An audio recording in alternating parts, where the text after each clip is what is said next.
return once again with some more brutality rankings of deaths from Death Battle, this time going with Season 6. Now, as usual, any deaths that are done in the battle can be counted, and they must be a confirmed death. Also, this ranking is for the brutality of the deaths only, and so this video does not reflect my opinions of any of the results. And so with that out of the way, let's go ahead and rank some Death Battle deaths.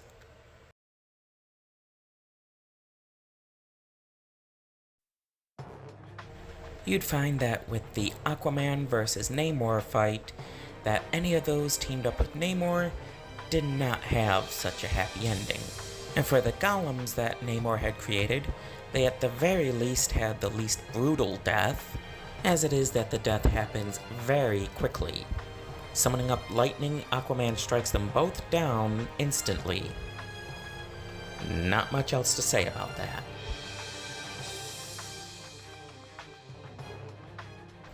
Mechagodzilla vs. Dragonzord feels a bit reminiscent of the Megazord vs. Voltron battle, right down to the Power Rangers losing.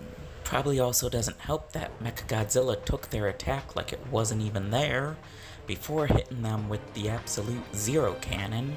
Much like the fight with Voltron, it's the robot that takes the brunt of the attack. It's safe to say that on the inside the Power Rangers were frozen too, but it all happened so quickly that there's really not a whole lot of time for suffering, as it all ends with a roar and disintegration.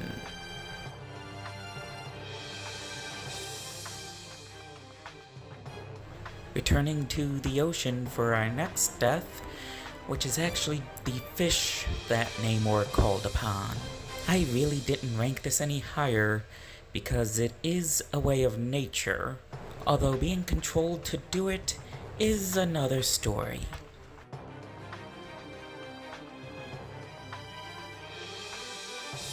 The battle that starts out with the most epic arm wrestling competition ever, and then just evolves from there. Plus, they captured the personality of these two characters perfectly, and gave us a fight fit for a season finale. It just doesn't rank any higher in terms of brutality, because compared to the others, it is still a clash of punches. But an epic one at that.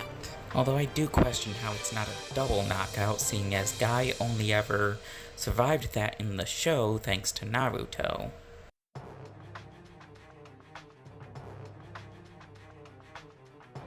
I debated on whether or not to have even counted this one, since it's technically not a kill, while also still being a kill.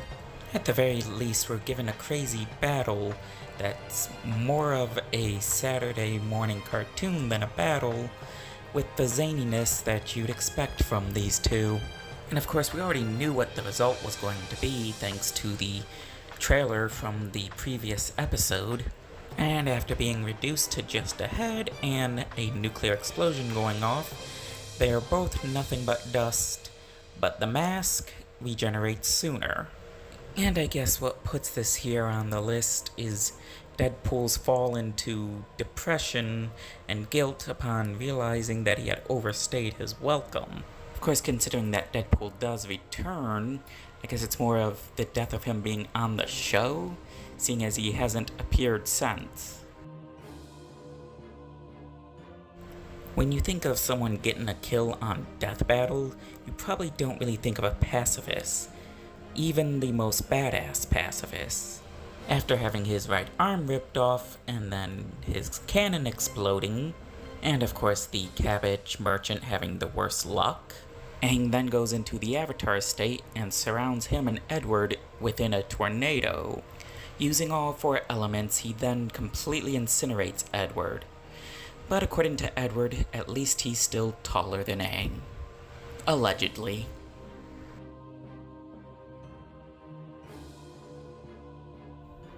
First off, I do want to mention how they managed to make this death happen without the use of any blood, although it does still have its own brutality within its simplicity. With how Mitsuru manages to throw Weiss up in the air, freeze her, and then stab her before she hits the ground, still with no blood.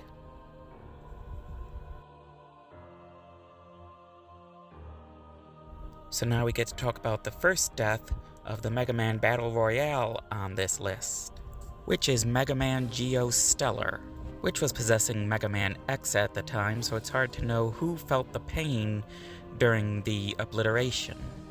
And seeing as how it was a 2-for-1, that puts the next death as Mega Man X, which is put over Geostellar, seeing as he basically had his choice of avoiding the death taken away from him. Again though, it could really go either way, since you don't really know who it was that felt the attack, or if possibly both of them might have felt it.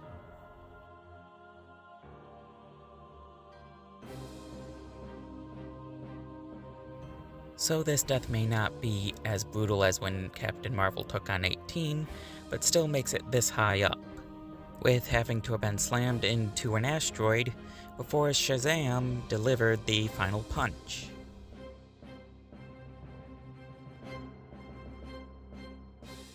Speaking of asteroids, this battle also ends with one. Perhaps the same one, with Tatsumaki having to have summoned up an asteroid from space, crushing Mob with it, as his body then disappears. And all because he just wanted directions to the school.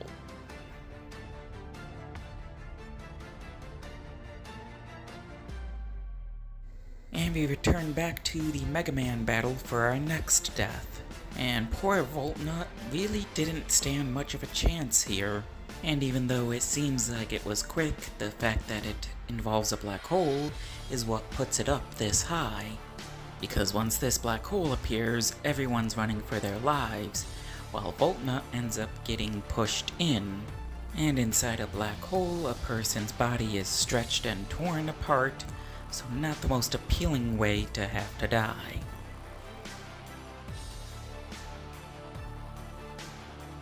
Starting off our top 10 is the last Mega Man death. When classic Mega Man is stabbed and then thrown into Voltnut, he struggles to try and make a last-minute stand, in which case he is then blasted. Now, the visuals aren't entirely clear, but it does look like he was also blasted into the black hole. We had some odd deaths in this one, and for number 9, I'm actually looking at the audience, with the first two members being a Goomba and a Waddle Dee whose minds are literally blown at the discovery of Wario and King Dedede's secret identities. You could say it was worse for the Waddle Dee, with a hole opening up for its mouth before its head blowing up. Next is the rest of the audience, or at the very least one lone member, caught in a biological warfare.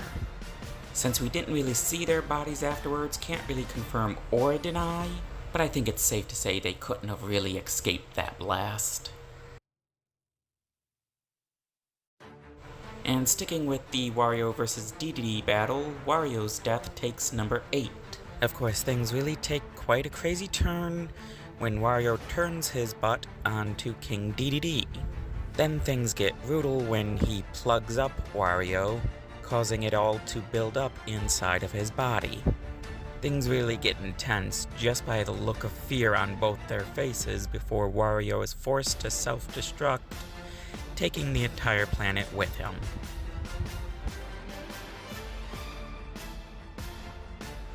Number 7 is another death through clash, this time with swords instead of punches. And this one had a little bit more gruesomeness to it that put it higher than Might Guy and All Might's clash. At the end, we'd see both Sasuke and Hiei injured and coughing up blood before we see Sasuke's sword break apart. Soon after, 4 to 5 sword slashes appearing, cutting Sasuke apart with a blood-curdling scream. We are then left with the sight of Sasuke's remains behind Hiei.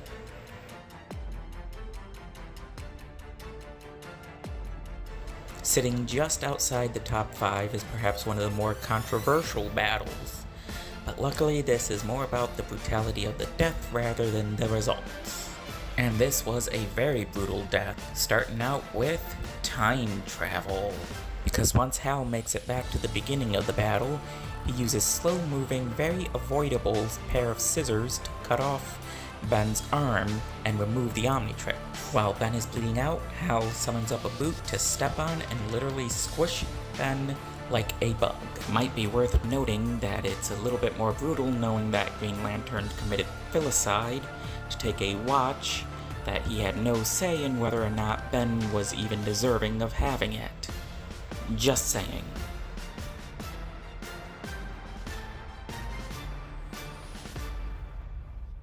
And starting out our top 5 is the death of Widowmaker. Seems a bit odd to put this above Ben's death, but honestly, the struggle that Widowmaker goes through with the thread around her neck while knowing that she's about to die makes it seem a bit more dark.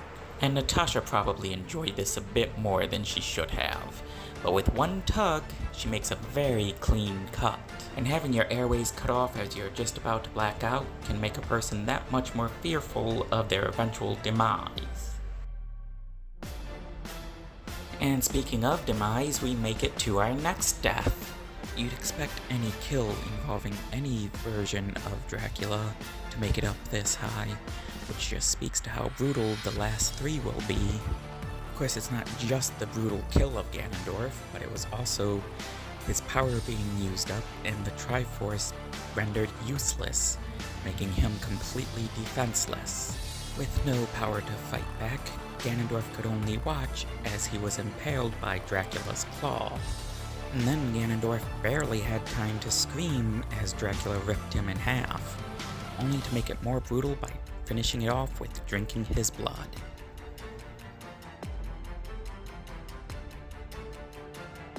We make it into the top 3 by returning to the ocean for the final death in the Aquaman vs. Namor, which is Namor's death. When they do begin the final clash, it does seem evenly matched at first. But as the battle comes to a standstill, Aquaman reveals that he does have one last trick up his sleeve. Being eaten by fish is already a brutal way to go, but not being able to do anything about it because you're also being controlled just makes it that much more scarier of a thought. And to add insult to injury, Aquaman throws his trident to rip off Namor's head. But dinner's on the king tonight.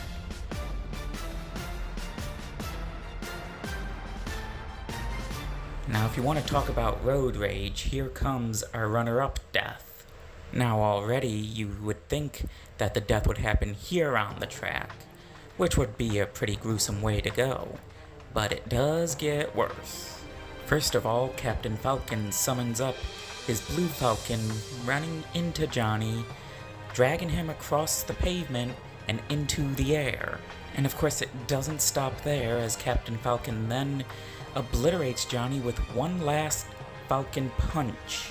We are then given a final scene with Captain Falcon landing and Johnny's arm right beside him. As brutal as this was, there is one death I considered worse for Season 6. Now with all of the beheadings, dismemberments, and downright bloody deaths, most of which Lobo himself has probably used to kill people, this is the one that tops them all. At first, it seemed as though Lobo was going to be immune to the penance stare, and with the contract with Death not being able to touch him, this is where it really had to get creative.